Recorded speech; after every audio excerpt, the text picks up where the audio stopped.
الأخبار الموجزة اليوم الأربعاء.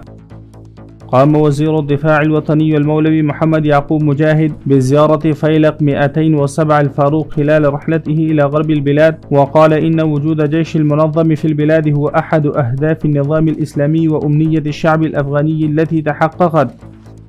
دفعت شركة الكهرباء الأفغانية للدول المجاورة حوالي 108 مليون دولار لأوزبكستان، وحوالي 80 مليون دولار لتاجيكستان، وحوالي 56 مليون دولار لتركمانستان، ونحو 65 مليون دولار لإيران عام 1444.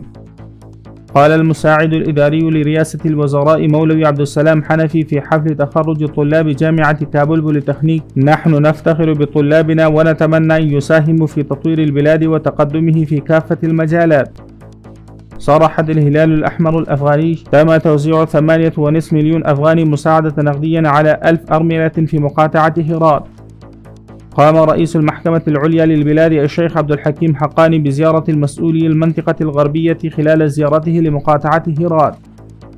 التقى حاكم مقاطعة كابول الشيخ محمد قاسم خالد مع المتضررين من الفيضانات في منطقة أرغندي بمنطقة بغمان، وأعرب عن تعازيه.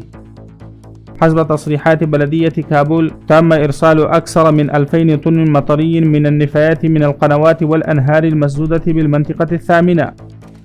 تم التعرف على عشرات أنواع الأدوية منتهية الصلاحية واستعادتها في المناطق التابعة للمنطقة الخامسة.